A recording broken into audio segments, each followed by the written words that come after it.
মাইয়াটা আমার ভয় পাইতেছে। বিয়েটা দিছি আজকে 4-5 মাস হয়ে গেছে, তারপর মায়েটা শ্বশুর বাড়ি যাইতে চাই না, ভয় পাইতেছে। বলতেছে মা, আমি জিজ্ঞাসা করলাম মা কি হয়েছে তোমার, কেন যাইতে চাও না? মাইয়াটা কান্দে কান্দে কয় মা, কেউ জানি পিছন থেকে আমার জড়াইয়া ধরে এবং লাইটটা অন্ধকার কইরা দেয়, আমার ভয় লাগে মা, আমি যাইতাম না।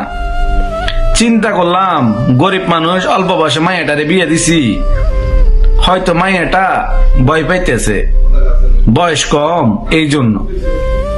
আমি বলছি মা শ্বশুর বাড়ি চলে যাও, সাথে আমার ছোট মাইয়াটারে দিয়ে দিছি, হয়তো মনে করছিলাম ভয়টা একটু কম পাবে, ছোট বোনটা পাশে থাকবে।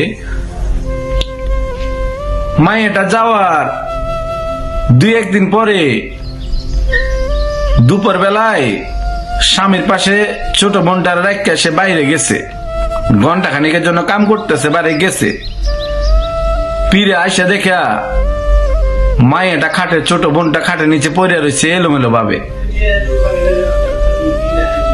তখন মেয়েটা চিৎকার করে বোনটাকে নিয়ে দেখলো মেয়েটার কিছু একটা হয়েছে, না স্বামী পাশে আসে না শ্বশুর পাশে আছে।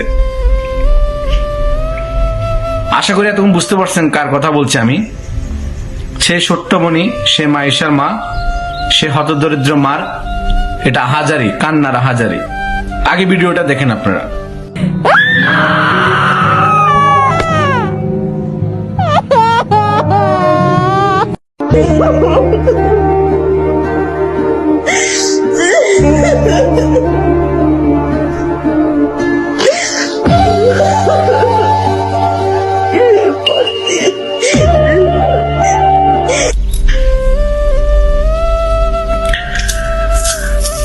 আমার সহ্য হচ্ছিল না, সহ্য না হওয়ারই কথা, আপনাদেরও সহ্য হওয়ার কথা না। মাত্র 5-6 বছরের বাচ্চা মেয়েটা কি নিথর ভাবে সে কাতরাচ্ছে, এটা দেখে আমার সহ্য হয় নাই। আপনাদের যদি প্রিয়জন কেউ হতো আপনারও সহ্য হতো না। আমি একটা অনুরোধ করব, সবাই তো সবকিছু নিয়ে এত বছর যাবৎ প্রতিবাদ করছেন, অনেক কিছু নিয়ে আন্দোলন, বাংলাদেশের প্রতিটা মুহূর্তে আন্দোলন চলতেছে। এখন এই তো অল্প কিছুদিন আগে অনেক মেয়ে বাংলাদেশের 48 ঘন্টার মধ্যে নাকি 20টা না 18 উপরে ধর্ষণ হয়েছে। একবারও কি ধর্ষণের জন্য, এই বিচারের জন্য আপনারা আন্দোলন করছেন, রাজপথে নেমেছেন? শুধু ক্ষমতার জন্য নেমেছেন। যারাই ক্ষমতাতে আছেন, যারাই ক্ষমতা থাকবেন, তাদেরকে উদ্দেশ্য করে বলছি, প্রশাসনের দৃষ্টি আকর্ষণ করে বলছি, আমি একজন প্রবাসী, দেশের একটা নারীর নিরাপত্তা সুরক্ষা ব্যবস্থা করেন।